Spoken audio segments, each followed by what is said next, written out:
Welcome to the full moon in Taurus reading. Big times right now. Really excited about these beautiful cards that are far more positive and uplifting than I personally have felt in my own life. So these are hopeful. We've got the Iris card, Eternal Spring, it says on the bottom, the Emperor card, and Cinnabar. And so these three cards are telling a tale of stepping into your confidence, believing in yourself, believing in what is possible for the future, even despite anything. We'll start with the Emperor card. So this card, it's this redwood tree, it's standing tall, living its best life, and we've got the sun being eclipsed by the moon.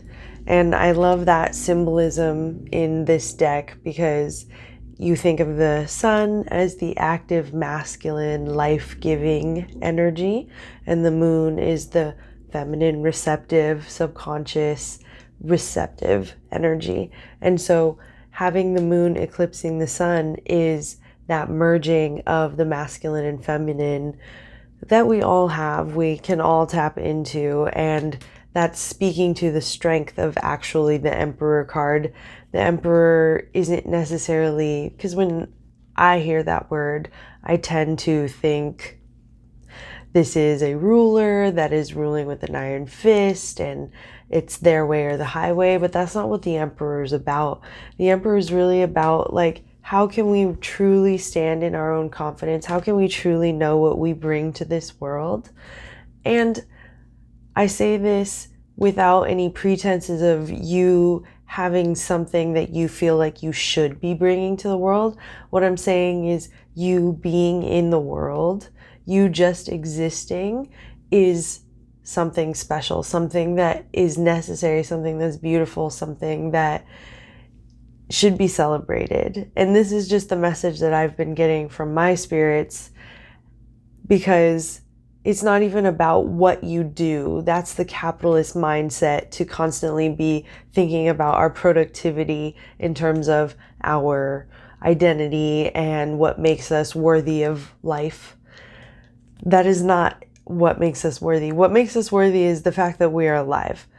The fact that we are energetic beings that are contributing to this larger situation that we have going on. And also, this is Major Arcana card, so we're speaking of the big journey. Obviously, there's a lot going on right now. I don't even have to detail it all for you, but nonetheless, we've got this full moon in Taurus on Halloween, and this whole the fall equinox. We've got a lot of very intense things going on right now in terms of cycles of life.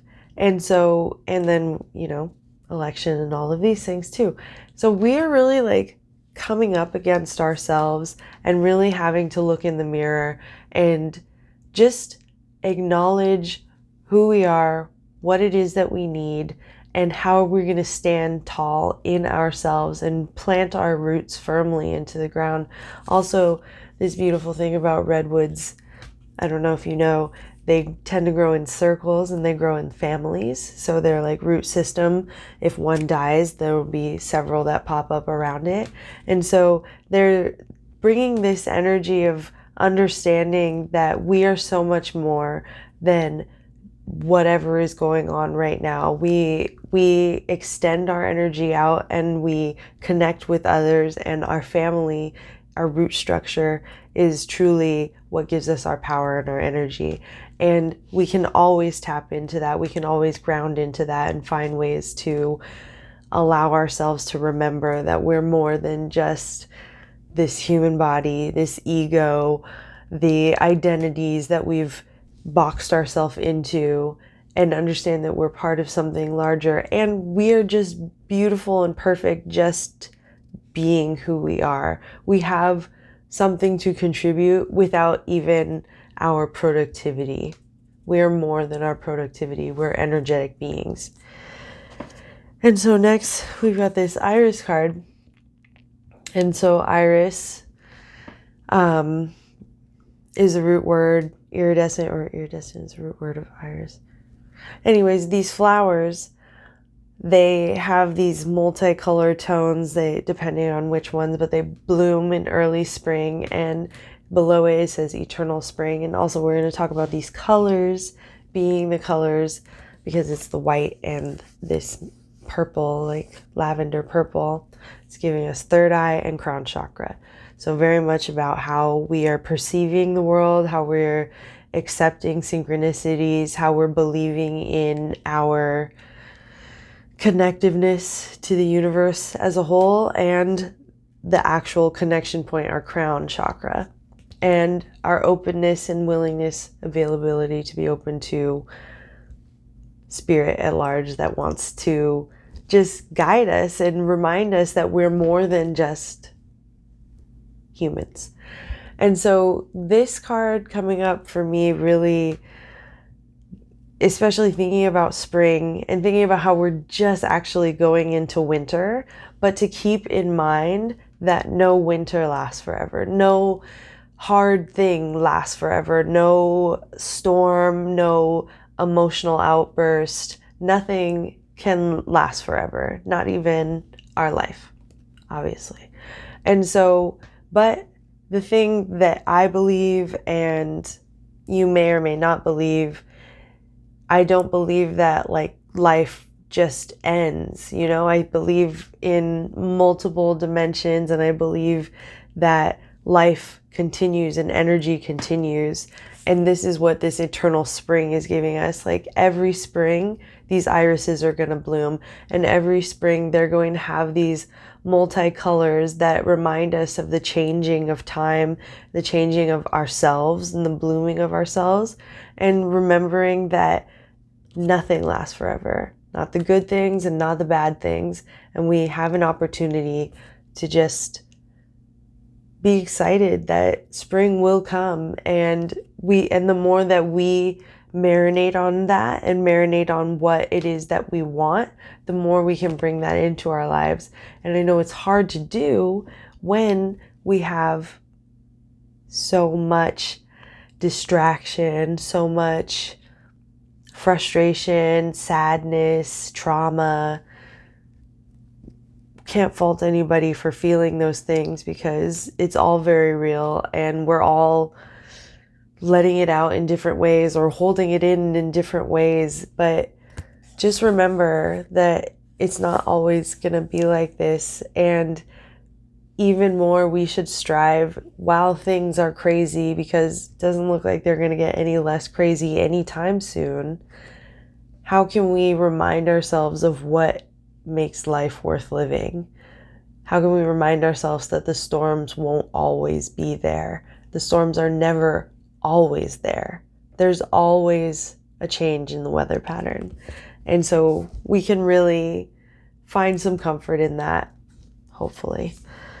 And the last card, Cinnabar, this beautiful stone, which is a mixture of stilbite, quartz, and mercury.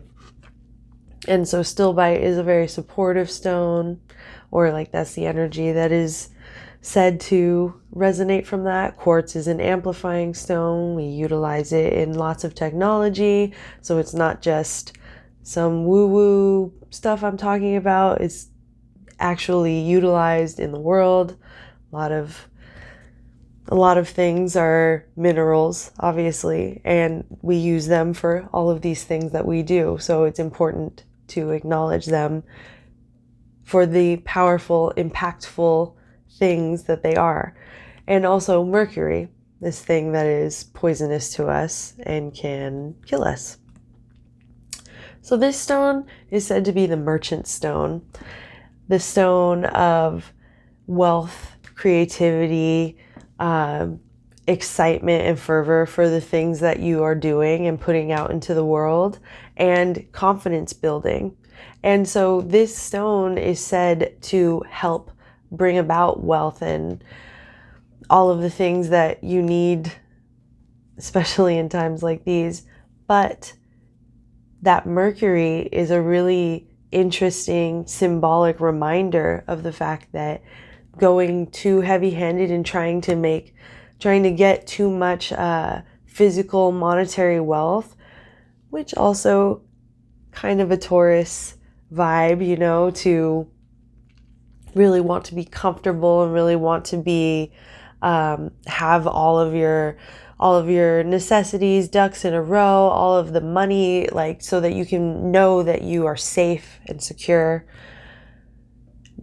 Not always a good thing to overstack on things, and it's often a thing that comes around when we're talking to like Tauruses, and how we can move energy for Taurus is by realizing that you can't take any of this with you. Like, our physical reality is just right now. It's just in this moment. And not to say that you should throw caution to the wind and not pay attention to your physical reality, because it doesn't matter, because of course it matters. But also, doing too much and trying too much to seek some kind of physical stability in place of moral, emotional, spiritual stability, in the end, it's like Mercury. If you held on to this stone so much because you really wanted to get that wealth, that power, that luck, that creativity that it gives you, you could just as soon kill yourself from mercury poisoning. And so this is really speaking to being careful about putting all of your energy into purely just the physical realm and just the accumulation of power and wealth and what have you. And really, but still taking this opportunity to understand, and again, reiterating the Emperor card, that you should be confident, that you do have many things to bring to the world, and you also have many things to bring to yourself, and it's totally valid and okay for you to take care of yourself, for you to do what you need to do to replenish yourself, because we already see what's going on outside. We already see that none of this is not like 2021 is going to roll around, everything's going to be fine and dandy and easy. It's not like 2022, like, you know, it's just going to keep going like this for a while. And I mean, from everything that I understand and from everything that I'm seeing, it's just, there's a lot to atone for, particularly in the United States. And we're not going to get anywhere. And it's just going to be like clashing heads until we're ready to atone for the things that we need to atone for. And the only way that we can do that is if we individually and collectively manage ourselves and take care of each other. Manage ourselves, take care of each other, and we can have the things that we need because we can do that together. But it requires management of self and willingness to work together. And as far as I can see, some people are not down for that. Some people just really don't want to do that. And we can't force anybody to do anything. All that we can do is take accountability for ourselves and do the best we can to care for each other.